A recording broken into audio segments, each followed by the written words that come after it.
হ্যাঁ, তুমি এসেছো। বেশ কটা কলা গাছ তো এনেছো। এতে ভালো বড় একটা দেখে ভেলা তৈরি করা যাবে। আর দেরি করলে হবে না গিন্নি। এসো, কলার ভেলা তৈরি করতে হবে। চারদিক পানিতে থই থই করছে, মনে হচ্ছে যে কোনো সময় ঘর বাড়ি পানিতে ডুবে যাবে। ওগো, এখন আমরা কি করব? কোথায় যাব? ছেলে মেয়েদের নিয়ে কি করব?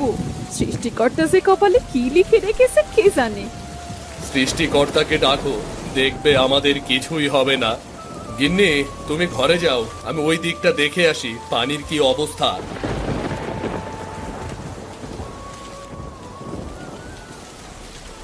এ কি, গ্রামে পানি ঢুকতে শুরু করেছে। না না, এভাবে বসে থাকা আর ঠিক হবে না। এক্ষুনি যে কোনো একটা ব্যবস্থা করতেই হবে।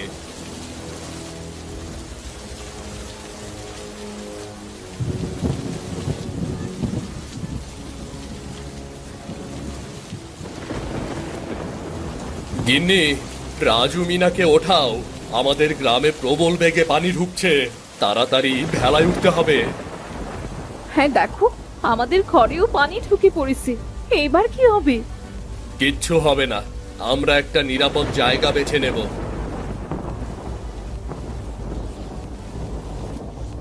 মিনা, রাজু, ওঠ তাড়াতাড়ি। আমাদের যেতে হবে, না হলে সে আমরা পানিতে ডুবে মরবো।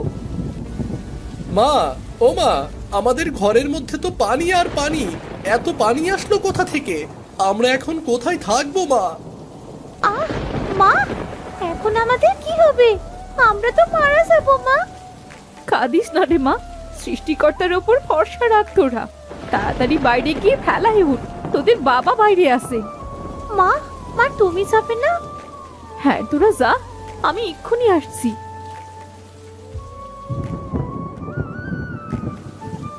কিরে, তোদের মা কোথায়? তোদের মা আসলো না? মা বললো তোরা যা, আমি আসছি। গিন্নি, ও গিন্নি, কোথায় তুমি? কি করছো? তাড়াতাড়ি বাইরে এসো। বন্যার পানি তো বাড়তে শুরু করেছে, আর দেরি করো না। এই তো আসছি, একটু দাঁড়াও।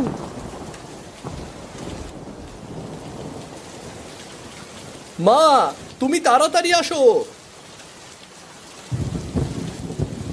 এই তো এসে গেছি মা। কি গো, তুমি কি করছিলে? আর তোমার হাতে এগুলো কি? কিছু শুকনো খাবার। কে জানে কতদিন এভাবে ফেলায় ভেসে বেড়াতে হবে, কবে বন্যার পানি কমবে। আর একটু কিছু না খেলে তো আমরা মারাই যাব। হ্যাঁ গিন্নি, সেটা তো তুমি ঠিকই বলেছ। এখন চলো রওনা দেই। কে জানে কি আছে আমাদের কপালে। ওগো, কত কষ্ট করে আমরা একটু একটু করে আমাদের ঘরবাড়ির জিনিসপত্র তৈরি করেছিলাম। এই সর্বনাশা বন্যায় আমাদের সব শেষ করে দিল গো। কেঁদো না গিন্নি, কেঁদে আর কি হবে? যদি বেঁচে থাকি আর সৃষ্টিকর্তা যদি চায়, আমাদের আবার সব ঠিক হয়ে যাবে। দেখো। ও বাবা, আমাদের লালি কোথায়? লালিকে নেবে না বাবা? মা, লালিকে তো কোথাও দেখছি না। আমাদের লালি কোথায়? লালি কি তোর বাবা ওই উঁচু জায়গায় বেঁধে রেখে এসেছে। মা, লালি আমাদের সাথে যাবে না মা? না রে মা, শুধু আমরাই যাব। কিন্তু মা, লালি তো এখানে থাকলে বন্যার পানিতে ডুবে মারা যাবে। কি করব বাবা, লালিকে ভেলায় উঠালে তো আমরা মারা যাব। আর পিছুটান করিস না তোরা, আমাদের গ্রামের অবস্থা ভালো না। আমাদের এক্ষুনি অন্য গ্রামে যেতে হবে। মতিনরা ভেলা ভাসাতে শুরু করলো।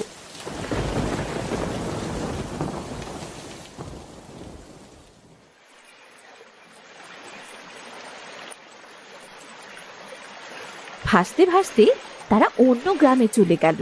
সেই গ্রামে পানির পরিমাণ কিছুটা কম ছিল। ওই তো গিন্নি, মনে হচ্ছে ওখানে বন্যার পানি আসেনি। চলো আমরা ওখানে নামি। হ্যাঁ, তাই চলো। মা, ও মা, আমার খুব খিদে পেয়েছে, আমাকে খেতে দাও। হ্যাঁ রে বাবা, একটু ধৈর্য ধর, ওখানে নেমেই তোদের খাবার দেবো।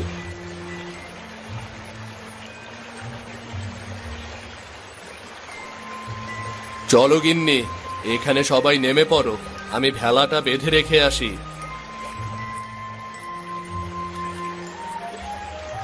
সবাই এখানে বসো, আমি তোমাদের খেতে দিচ্ছি।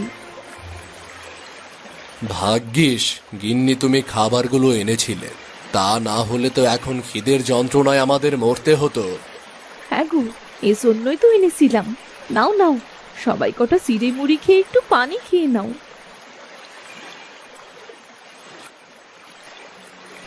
আহ মা, পেটটা ঠান্ডা হলো। ক্ষুধার জ্বালায় খুব কষ্ট হচ্ছিল। ওগো, খাবার তো হলো, এখন তো রাত হতে চলেছে।